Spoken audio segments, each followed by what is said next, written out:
ठीक है, स्टार्ट हो गया, चलिए। अपने व्यक्तित्व को इतना बुलंद बनाइए कि जो आपको छोड़कर जाए वो कभी आपको भुला ना पाए। मैं पवित्र आर्य स्वागत करता हूँ आपका आपकी अपनी क्लासेस विद्या क्लासेस में। तो जैसा कि आपको पता है डेली कंटिन्यूस आपको क्लासेस प्रोवाइड कराई जा रही हैं for your upcoming exam PET के लिए, ठीक है। इसी श्रृंखला को आगे बढ़ाते हुए कल हम लोगों ने आपकी साइंस की क्लास में टॉपिक स्टार्ट किया था पोषण या पाचन तंत्र, ठीक है। उसको हमने कल अमाशय पर छोड़ा था, आज अमाशय से स्टार्ट करेंगे। और कल एक छोटी माइनर सी मिस्टेक हो गई थी, आज मैं पहले माइनर सी मिस्टेक आपकी क्लियर करूंगा, ठीक है ना। चलो देखते हैं क्या मिस्टेक थी। वैसे एग्जाम पॉइंट ऑफ व्यू से कोई उसका लेना देना नहीं है, क्वेश्चन पूछा भी नहीं जाएगा, कभी पूछा भी नहीं गया, आगे भी नहीं पूछा जाना, क्योंकि चीज़ आउट ऑफ एरिया चली जाती है, ठीक है। तो हम लोगों ने कल जो देखा था कि जो आपका पोषण होता है वो फर्स्ट ऑफ ऑल स्टार्ट होता है कहाँ पर, ग्रहण या अंतर्ग्रहण। उसके बाद दूसरे नंबर पर आता है पाचन, तीसरे नंबर पर आता है स्वांगीकरण,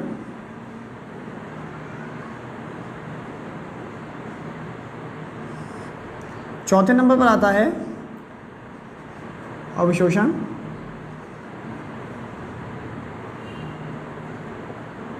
और लास्ट आता है फिफ्थ नंबर पर बहिक्षेपण।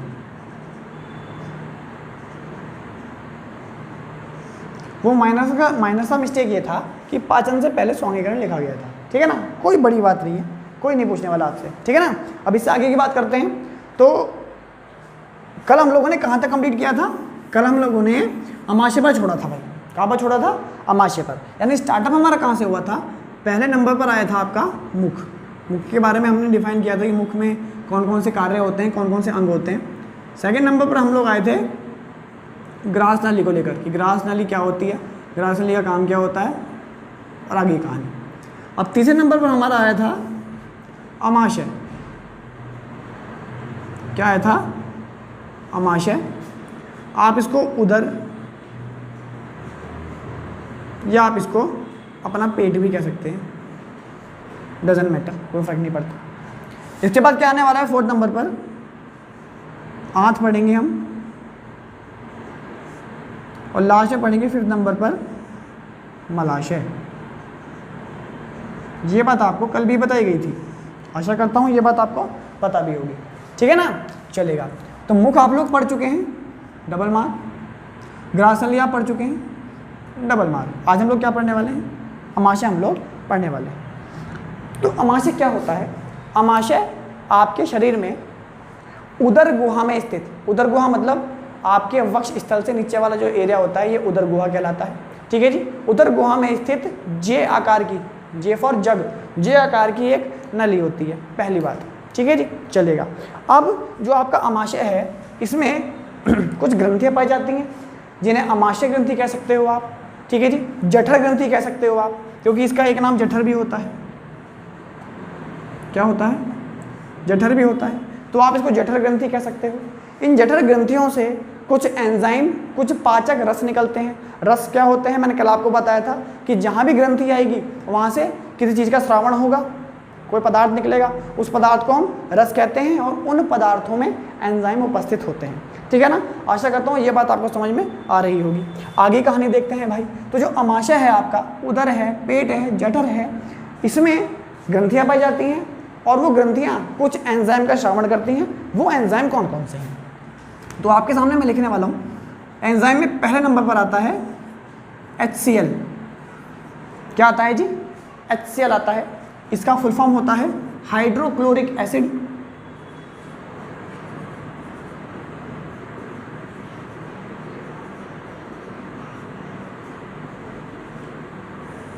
हाइड्रोक्लोरिक अम्ल होता है, ठीक है जी। दूसरे नंबर पर आता है पेप्सिन।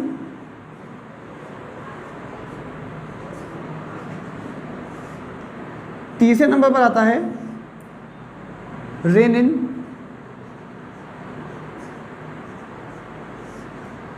और चौथे नंबर पर आता है म्यूकस। क्या आता है, म्यूकस आता है। म्यूकस कोई एंजाइम नहीं है, म्यूकस एक प्रकार की लेयर है ठीक है जी। म्यूकस को आप हिंदी में श्लेष्मा कह सकते हैं, म्यूकस को आप हिंदी में श्लेष्मा,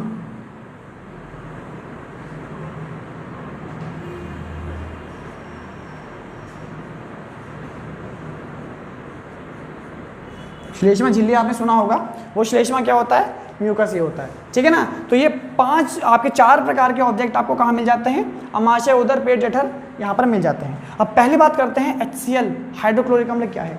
तो HCl एक प्रकार का अम्ल होता है जो आपके पेट में उपस्थित है। HCl क्या कार्य करता है ये आपको ध्यान रखना है। तो जो आपका HCl है ये 3 प्रकार के मुख्यतः कार्य करता है। पहला कार्य कि भोजन के माध्यम को अम्लीय बनाता है, भोजन के माध्यम को, भोजन के माध्यम को अम्लीय बनाता है। एक बात समझ में आ रही है, भोजन के माध्यम को अम्लीय बनाता है। दूसरा पॉइंट, यह भोजन के साथ आए हुए जो कीटाणु हैं, बैक्टीरिया से उन्हें नष्ट करता है, ठीक है जी।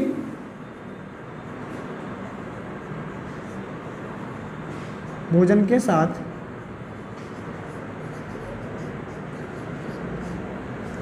आए हुए कीटाणुओं को नष्ट करता है।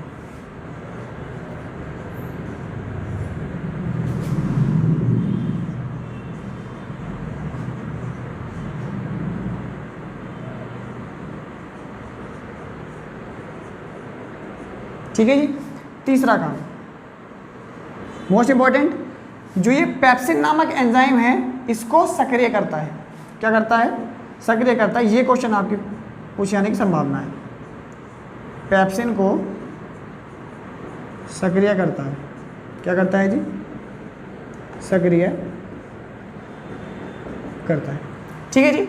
इस प्रकार से 3 काम कौन करता है, HCl करता है। HCl क्या है, हाइड्रोक्लोरिक अम्ल होता है। अम्ल वे पदार्थ होते हैं जो स्वाद में खट्टे होते हैं, नीले लिटमस को लाल कर देते हैं, ठीक है जी। और आपके pH वैल्यू जिनका 7 से कम होता है उन्हें क्या कहते हैं, HCl कहते हैं। हमारे पेट में HCl का pH मान 1.5 होता है। कितना होता है, 1.5 होता है, ठीक है ना। केमिस्ट्री की बात है, थोड़ा सा आया तो मैंने आपको बता दिया, ठीक है ना। चलेगा, अब बात करते हैं किसकी, पेप्सिन एंजाइम की, ठीक है जी। HCl से बाहर क्वेश्चन नहीं जाना, इतना ही होगा, ठीक है जी। पेप्सिन की बात करते हैं। तो पेप्सिन एक ऐसा एंजाइम है जो आपके भोजन में आए हुए प्रोटीन का पाचन करता है। किसका पाचन करता है, प्रोटीन का पाचन करता है। इतनी बात आपको ध्यान रखनी है। क्या करेगा ये, प्रोटीन का पाचन करेगा, प्रोटीन का पाचन करना, ये क्या हो गया, इसका कार्य हो गया भाई। पेप्सिन क्या करेगा, प्रोटीन का पाचन करेगा। अब जब पेप्सिन होता है ना भाई, वो इनएक्टिव फॉर्मेट में होता है। इनएक्टिव मतलब क्या हो गया, सक्रिय नहीं होता है। परंतु जैसे ही HCl श्रावण स्टार्ट होता है HCl का, वैसे ही पेप्सिन भी एक्टिवेट हो जाता है। कि पापा जी आ गए, फटाफट एक्टिवेट हो जाओ वरना डांट पड़ सकती है, ठीक है ना। ये काम कौन करता है, आपका पेप्सिन करता है, ठीक है। तो HCl और पेप्सिन आई होगा, आपको समझ में आ गए होंगे। अगला चलते हैं आप रेनिन एंजाइम के बारे में। रेनिन एंजाइम छोटे बच्चों में ज़्यादा सक्रिय होता है, बड़ों में ये सक्रिय नहीं होता। क्यों नहीं होता, क्योंकि रेनिन एंजाइम जो होता है वो दूध में उपस्थित प्रोटीन जिसे आप कैसीन कहते हैं, कैसीन को कैसिनोजन में तोड़ता है। किस में तोड़ता है, कैसीन को कैसिनोजन में तोड़ता है। 3 प्रश्न बने हैं, तीनों आपको ध्यान रखने हैं। कौन कौन से बने हैं भाई, यहाँ स्थान कम रह गया तो हम इसको शिफ्ट कर देते हैं तरीके से यहाँ, ठीक है जी। तो जो रेनिन एंजाइम है वो दूध में उपस्थित कैसीन, दूध में उपस्थित कैसीन जो कि क्या है, एक प्रकार का प्रोटीन है, इसको ब्रेक डाउन कर देता है, तोड़ देता है। किसमें, कैसिनोजन में। किसमें तोड़ देता है भैया, कैसिनोजन में तोड़ देता है। अब भैया ये कैसिनोजन कैसा दिखता है, आपने देखा होगा छोटे बच्चे होते हैं उनको ब्रेस्ट फीडिंग कराई जाती है या सामान्य दूध पिलाया जाता है। तो जब दूध का लेवल ज़्यादा हो जाए, अब छोटा बच्चा बता तो पाता नहीं कि भाई पेट भर गया है ना, उसको तो आप पिलाया जाओ, वो बेचारा पिए जाए, ठीक है जी। जब उसके पेट में दूध का लेवल सामान्य से अधिक हो जाता है तो वह दूध क्या कर देता है, वॉमिट के फॉर्मेट में बाहर निकाल देता है, जिसमें हम थोड़ा घबरा जाते हैं। तो वो जो दूध आता है ना भाई, वो कैसा आता है, फटा फटा सा आता है। वो जो फटा हुआ दूध है वही क्या है, कैसिनोजन है, ठीक है। क्लियर हो गई इतनी बात? सामान्य बात है, क्वेश्चन तो बनाना नहीं, फिर भी आपकी जनरल नॉलेज के लिए मैंने आपको बता दिया, भविष्य में आपको आवश्यकता पढ़नी है तभी तो पढ़ रहे हो। चलो ठीक बात सर। चलो आगे बात करते हैं किसकी, म्यूकस की। अब भैया म्यूकस का क्या काम है, श्लेष्मा का क्या काम है? बड़ा सामान्य सा काम है कि जो HCl बन रहा है आपकी बॉडी में, आपके पेट में जो HCl बन रहा है, अब भाई HCl थोड़ा खतरनाक प्रवृत्ति का होता है, जलाने वाली प्रवृत्ति का होता है, ये बात आपको जानकारी होगी। अब जो HCl बना है वो आपके पेट को भी नुकसान पहुंचा सकता है, हाँ कि ना? आपके पेट को भी क्या कर सकता है, नुकसान पहुंचा सकता है। तो आपके पेट की दीवारों को या अमाशय की दीवारों को HCl के प्रभाव से बचाने के लिए क्या होता है, म्यूकस होता है। ये एक प्रकार की लेयर होती है जो पेट की जो दीवारें होती हैं उनकी रक्षा करती है, किससे, HCl से। इतने बात आपको म्यूकस के बारे में ध्यान रखनी है, ठीक है ना? आशा करता हूँ ये बात आपको समझ में आ गई होंगी। अमाशय में आप क्या क्या पढ़ेंगे, तो HCl, पेप्सिन, रेनिन, म्यूकस, ये 4 चीज़ें होती हैं। HCl हाइड्रोक्लोरिक अम्ल होता है, 3 कार्य स्क्रीन पर लिखे हुए हैं। पेप्सिन प्रोटीन का पाचन करता है, रेनिन दूध में प्रोटीन का पाचन करता है, और म्यूकस HCl से आपके पेट की सुरक्षा करता है, ठीक है ना? क्लियर हो गया, बहुत बढ़िया। आगे चलते हैं भाई, आगे टॉपिक आता है हमारा, ये टॉपिक क्लियर हो गया, यहाँ पर डबल मार्क। अब आता है आपका आंत, ठीक है जी। आंत क्या होती है, आंत पाचन में सहायक होती है। आपने देखा होगा यहाँ पर मैंने कहीं भी पाचन का नाम नहीं लिया, ठीक है, क्योंकि यहाँ पर ब्रेक डाउन हो रहा है। ये पेप्सिन प्रोटीन को तोड़ रहा है, रेनिन प्रोटीन को तोड़ रहा है, HCl भोजन को तोड़ रहा है, ठीक है जी। आ रही बात समझ में? चलेगा, आगे की बात करते हैं। जो आंत होता है, आंत 2 प्रकार की होती हैं। कितने प्रकार की? 2 प्रकार की। नंबर फर्स्ट छोटी आंत, और नंबर सेकंड बड़ी आंत। छोटी आंत और बड़ी आंत। चलिए भाई, छोटी आंत क्या है? छोटी आंत कहने में छोटी है, आकार में बड़ी है। बड़ी आंत नाम की बड़ी है, आकार में छोटी है, ठीक है साहब? चलेगा। जो छोटी आंत होती है इसके 3 भाग होते हैं। कितने भाग होते हैं? छोटी आंत के 3 भाग होते हैं। इसको थोड़ा नीचे ले लेते हैं, शिफ्टिंग। छोटी आंत के कितने भाग होते हैं भाई? छोटी आंत के 3 भाग होते हैं, डुओडेनम, जेजुनम और इलियम। डुओडेनम, जेजुनम और इलियम। कौन कौन से? नंबर फर्स्ट डुओडेनम, इसको आप ग्रहणी भी कहते हैं, जेजुनम, और तीसरे नंबर पर इलियम। इलियम, ठीक है जी। डुओडेनम में जितना भी अमाशय ने कार्यरत भोजन किया है, जो अमाशय ने भोजन तोड़ा है, इसे हम काइम कहते हैं। वो काइम कहाँ पहुँचता है? छोटी आंत में पहुँचता है, और यहाँ पर स्टार्ट होता है भोजन का अवशोषण। क्या स्टार्ट होता है? भोजन का अवशोषण स्टार्ट होता है। यानी कि जो आपने ये ब्रेक डाउन किया था पेट में, अब उसमें से क्या होगा? उसमें से निचोड़ निकाला जाएगा। किसका? वसा का, प्रोटीन का, कार्बोहाइड्रेट का और विटामिन का, ठीक है ना? कल की वीडियो पे आप कनेक्ट करने का प्रयास करेंगे, ठीक है साहब? चलेगा। तो छोटी आंत में ऐसा क्या है भाई? तो छोटी आंत में मेरे भाई 5 प्रकार के एंजाइम पाए जाते हैं। उससे पहले मैं आपको ये वाली बात बताऊंगा कि ये तीनों क्या काम करते हैं। तो डुओडेनम केवल ग्रहण करता है। ग्रहणी मतलब ग्रहण करने वाला, ग्रहणी मतलब ग्रहण करने वाला, यस। या फिर जो घर में काम करें वो ग्रहणी होती है ना? चलिएगा। उसके अलावा जेजुनम इन दोनों को जोड़ने का काम करता है। इन दोनों को जोड़ने का काम करता है, कोई खास काम नहीं। इलियम का मेन काम है। इलियम का क्या है? मेन काम है। इलियम क्या होता है? इलियम में उंगलीनुमा संरचनाएं पाई जाती हैं। क्या संरचना पाई जाती हैं? उंगलीनुमा संरचनाएं पाई जाती हैं, जिन्हें हम रसांकुर कहते हैं। क्या कहते हैं? रसांकुर कहते हैं, ठीक है। ये रसांकुर क्या करते हैं? भोजन में आए हुए पदार्थों का अवशोषण करते हैं और आपकी बॉडी तक पार्टिकल्स को पहुंचाने का काम करते हैं, ठीक है। ये जो रसांकुर हैं, इलियम हैं, इन्हें अंग्रेजी में विलाई कहा जाता है या विली कहा जाता है। ये बड़ा ध्यान रखिएगा, ये इंग्लिश आपका एनटीपीसी में पूछा गया था, विली, ठीक है जी। कि भैया भोजन के अवशोषण के लिए आंत में पाया जाने वाला जो अंग है उसे क्या कहते हैं? विली आया था, रसांकुर नहीं आया था। तो आपको इंग्लिश के वर्ड भी ध्यान रखने होते हैं। यस, विली कहते हैं। विली क्या करता है? अवशोषण का काम करता है, ठीक है जी। इसीलिए इन्हें विली, रसांकुर या इलियम को पाचन की पाचन की इकाई कहा जाता है कि भैया पाचन का काम किसके हत्ते, इलियम के हत्ते। आई बात समझ में? तो मैंने आपको ग्रहणी, जैजुनम और इलियम तीनों के बारे में बता दिया है। ठीक है, आशा करता हूँ क्लियर हुआ होगा। अब इस छोटी आंत में ऐसा क्या है जो यहाँ पर अवशोषण हो रहा है, पाचन हो रहा है ठीक ठाक सा? तो सुनिएगा मेरी बात अब आप ध्यान से। छोटी आंत में 5 प्रकार के एंजाइम पाए जाते हैं। क्या पाए जाते हैं? छोटी आंत में 5 प्रकार के एंजाइम पाए जाते हैं। ठीक है ना? वो 5 प्रकार के एंजाइम कौन से हैं ये बात देखिएगा। वो 5 प्रकार के एंजाइम हैं SMELL। स्मेल, स्मेल मतलब सूंघना। चलिए भाई ट्रिक से बना दिया हमने। एस से होता है मेरे भाई सुक्रेज, एम से होता है माल्टेज, ई से होता है इरेप्सिन, एल से होता है लैक्टेज और एल से होता है लाइपेज। मुझे फटाफट बताओ आप लाइपेज का नाम कल सुना था क्या? कहाँ सुना था? फटाफट कमेंट बॉक्स में बताओ जरा। सर एक बार इनके कमेंट चेक करो, अगर कोई एक आध ऑनलाइन हो तो कमेंट चेक कीजिए इनके आप। ठीक है साहब, अब बात आती है सुक्रेज की। किसकी बात आती है? सुक्रेज की। तो सुक्रेज से एक वर्ड टच कर रहा है सुक्रोज। क्या वर्ड टच कर रहा है? सुक्रोज। सुक्रोज क्या होता है? शर्करा होती है। क्या होती है? सुक्रोज शर्करा होती है, ग्लूकोज का भाग होता है। तो सुक्रेज किसका पाचन करेगा मेरे भाई? सुक्रोज का पाचन करेगा। किसका पाचन करेगा? सुक्रोज का पाचन करेगा।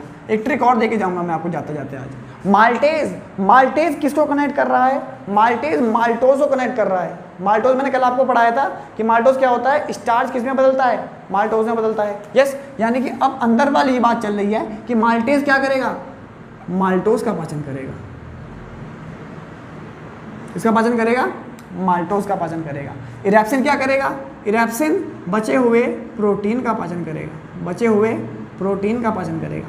लैक्टेज क्या करेगा? देखिए जहां भी वर्ड आ जाए लेक्ट मतलब होता है दूध में उपस्थित शर्करा। क्वेश्चन आपसे पूछ ले दूध में उपस्थित शर्करा कौन सी होती है, तो आप आंसर लगाइएगा लैक्टोज। जहां भी लेक्ट वर्ड आ जाए ना, आप समझ जाइए क्या होता है? दूध होता है। यानी कि दूध में उपस्थित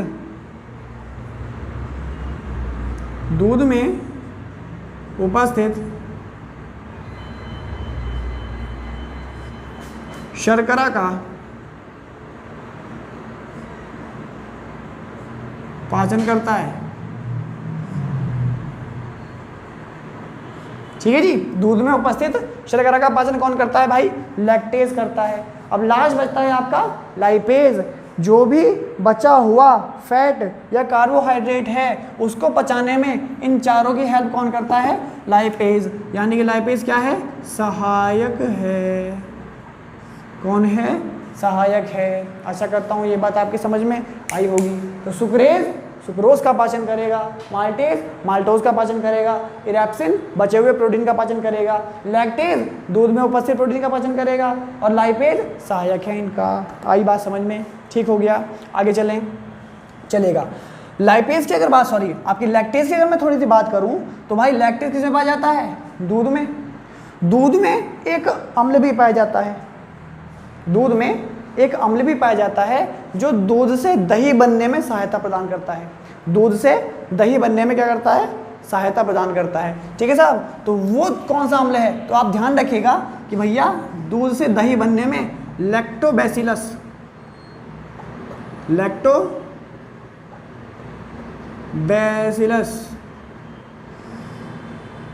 आपको एंजाइम है जो यूजुअल रहता है किसके लिए? दूध से दही बनने में। आई बात समझ में? लैक्टोबैसिलस हो गया। लैक्ट जहाँ भी आ जाए दूध, कहानी समाप्त। ठीक है साहब, ये हो गया आपका किसमें पाचन? छोटी आंत में। किस प्रकार से हुआ ये सारा मैंने आपको डिफाइन कर दिया कि भाई छोटी आंत के 3 भाग होते हैं। ग्रहणी और इलियम का मेन काम होता है जैजुनम इन्हें जोड़ता है। इलियम में रसांकुर होते हैं, उंगलीनुमा संरचना होती हैं जिन्हें पाचन की इकाई कहा जाता है। ठीक है जी, जिन्हें विलाई भी कहा जाता है। ये क्या करते हैं? भोजन का अवशोषण करने का काम करते हैं। आई होप आपको ये बात समझ में आ गई होगी। अब आगे चलते हैं किस पर? बड़ी आंत पर। बड़ी आंत का क्या काम है भाई? जो भोजन अवशोषित हो गया, भाई मान लीजिए आप लोग रसगुल्ला खा रहे हैं, वाइट वाला। कौन सा वाला भैया? वाइट वाला रसगुल्ला खा रहे हैं। ठीक है ना, रसगुल्ले हैं हमारे, रसगुल्ला खा रहे हैं, मौज हो गई, वाह बेटे वाह। चलो कोई बात नहीं। अब रसगुल्ला आप खा रहे हैं तो आपने क्या करा, रसगुल्ले को पकड़ा और इस प्रकार से भींच दिया कि उसका सारा जो भी पॉस्चर था वो सारा निकल गया। अब हाथ में क्या रह गया, मैथ का क्वेश्चन आता है एक गुदा वाला कि पानी उड़ गया, गुदा बचा है, गुदे का वजन बताओ। ठीक है भैया, खैर छोड़ो। तो अब क्या बचा आपके पास, गुदा बचा रह गया। क्या बचा रह गया, गुदा बचा रह गया, यानी कि वेस्ट मटेरियल आपके पास बचा रह गया। जो भोजन आपने किया था वो सारा तो अवशोषित हो गया, उसमें सारे मिनरल्स निकल गए, सारा लिक्विड निकल गया। अब क्या बचा रह गया, एक वेस्ट मटेरियल मेरे हाथ में रह गया जिसे अपशिष्ट पदार्थ मैं कहता हूँ।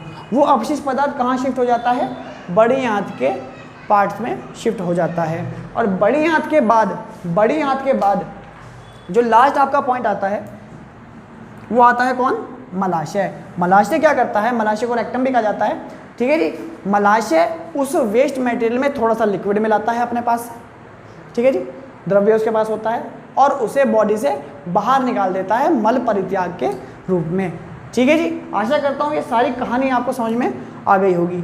और जैसा कि सर ने आपको बताया है कि भैया थोड़ी सी क्वेश्चन की प्रॉब्लम हो रही थी, तो भैया व्यवस्था बना देंगे, खर्चा कर देंगे, कोई दिक्कत वाली बात नहीं है। आप लोग सपोर्ट में रहिए बस, ठीक है ना, चलेगा। तो ये किसके लिए हो गया, आपका मलाशय के लिए हो गया। तो यहाँ पर आपने देखा मुख, ग्रासनली, अमाशय, आंत और मलाशय, इन सबसे मिलकर आपका पाचन तंत्र बनता है। ओवरऑल पूरी पाचन क्रिया होती है और इस पूरी पाचन क्रिया को मुख से लेकर मलाशय तक हम आहार नाल का नाम देते हैं। किसका नाम देते हैं, आहार नाल का नाम देते हैं, जो कम से कम 10 से 11 मीटर लंबी एक नली होती है। ठीक है, आशा करता हूँ ये बात आपको समझ में आ गई होगी। इसके अलावा जो आपको ध्यान में रखना है वो ये ध्यान में रखना है कि इसका कंटिन्यू रिवाइज होना बहुत आवश्यक है। रिवाइज करेंगे तो आप ही का लाभ है, अदरवाइज आपकी इच्छा है। ठीक है ना, तो ये आपका टॉपिक था किसका, पोषण में पाचन का, जो हमने क्लियर करा। ठीक है, इसके अलावा अब कल जो नया टॉपिक आने वाला है हम लोग उसमें क्या पढ़ने वाले हैं, श्वसन तंत्र हम इसमें पढ़ेंगे। ठीक है ना, तो आज के लिए इतना ही रखते हैं और ज़्यादा से ज़्यादा वीडियो को शेयर करें, सब्सक्राइबर्स बढ़वाएं। ठीक है, और आप लोगों के लिए और अच्छे कंटेंट की व्यवस्था हम लोगों ने कर रखी है। जय हिंद, वंदे मातरम, भारत माता की जय, धन्यवाद।